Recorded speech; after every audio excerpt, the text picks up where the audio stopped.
Hello friends, welcome to my YouTube channel. आज हम बात करेंगे द्विघात समीकरण के बारे में। आपने तो बहुत प्रकार के बहुपदों को तो पढ़ाई की होगी। जैसे एग्जाम्पल के रूप में दो बहुपदों को आप स्क्रीन पर देख रहे हैं। ये रैखिक बहुपद हैं।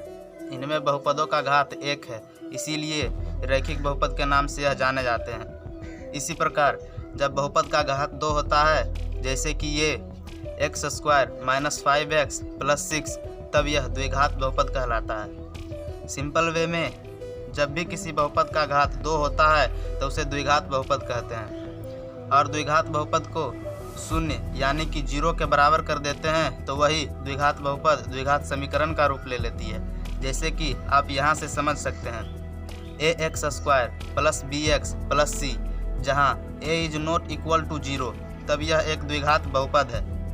लेकिन अगर इसी बहुपद में इसके इक्वल में 0 को लगा दें, अर्थात ax² + bx + c = 0, तब यह द्विघात समीकरण हो जाता है। उदाहरण के तौर पर हम एक प्रश्न को लेकर चलते हैं। अगर किसी मकान बनाने वाले को 500 मीटर स्क्वायर का कमरा बनाना हो तथा उसे उस कमरे की लंबाई चौड़ाई से 5 मीटर ज़्यादा रखनी हो, तब उस कमरे की लंबाई और चौड़ाई कितनी रखनी पड़ेगी? आप इस क्वेश्चन को ध्यान से पढ़ो, क्योंकि हम जिस तरह से इसे बताने वाले हैं इसमें ना तो पेन का यूज होगा और ना ही कॉपी का। इसलिए आपको धैर्य रखकर इसे समझना पड़ेगा। आप इस क्वेश्चन को 2 से 3 बार पढ़ें और इसे द्विघात समीकरण के रूप में बनाने की कोशिश करें। सबसे पहले हम उस कमरे की लंबाई को x मान लेंगे और प्रश्न में दिया हुआ है कि लंबाई चौड़ाई से 5 मीटर अधिक है, तो चौड़ाई डेफिनेटली x - 5 ही होगा, तभी लंबाई इससे 5 मीटर ज़्यादा होगी। अब यहाँ क्वेश्चन में ध्यान देने वाली बात यह है कि मकान बनाने वाले को कमरा मीटर स्क्वायर में बनाना है, और आपको तो पता ही होगा कि मीटर स्क्वायर क्षेत्रफल का यूनिट होता है। आप इस तरह से भी इसे समझ सकते हो कि जहाँ पर लंबाई और चौड़ाई अलग अलग लेंथ में निकालना हो तो वहाँ दिया हुआ यूनिट क्षेत्रफल ही होगा। तो हम लिखेंगे कमरे का क्षेत्रफल = लंबाई × चौड़ाई।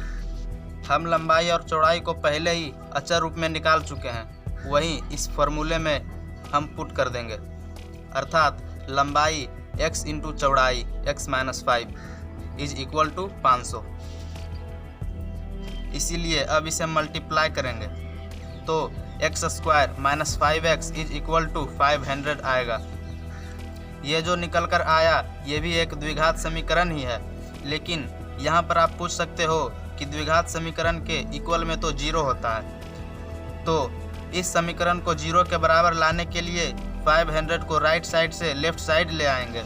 ये तो आपको पता ही होगा कि समीकरण में दूसरी ओर जब कुछ नहीं बचे तो उस साइड उस इक्वेशन के इक्वल में 0 हो जाता है, अर्थात मेनली रूप से x² - 5x - 500 = 0 आएगा।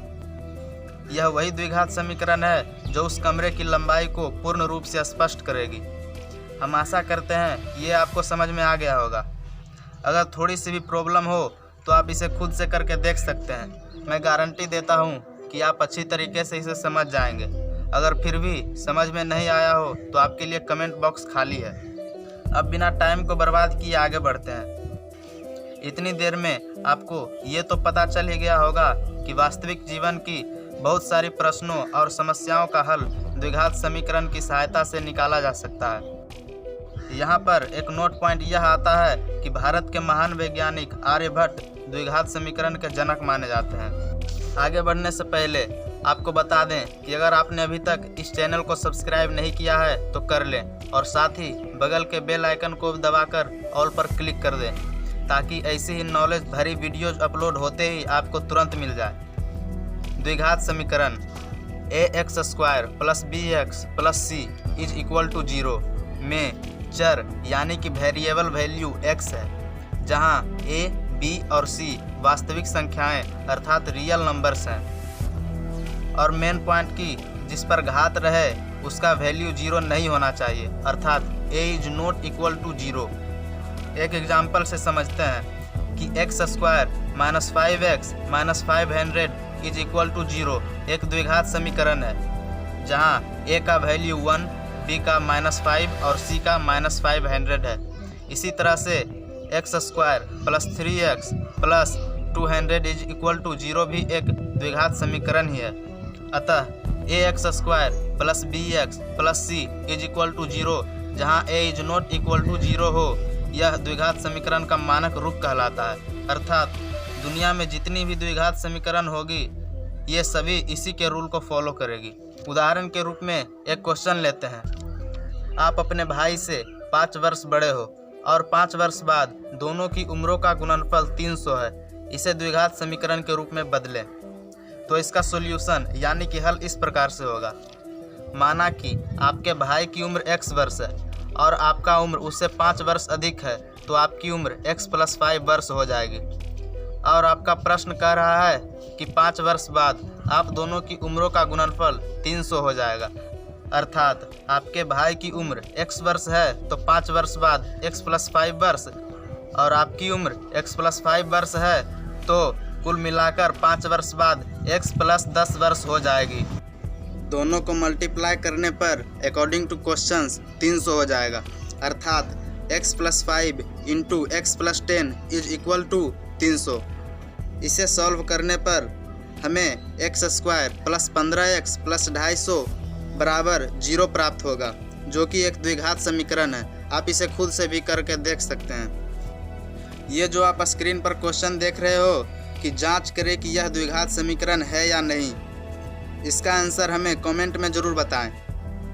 तो आज के वीडियो में बस इतना ही। अगले वीडियो में हम जानेंगे कि गुणनखंड विधि के द्वारा हम द्विघात समीकरण का हल कैसे निकाल सकते हैं।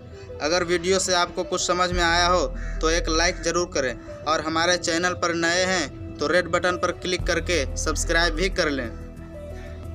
ये चैनल नया है, इसे सपोर्ट करें, क्योंकि आगे आने वाली वीडियोज़ और भी इंटरेस्टिंग होने वाली है। तो सब्सक्राइब करना ना भूलें। Thanks for watching.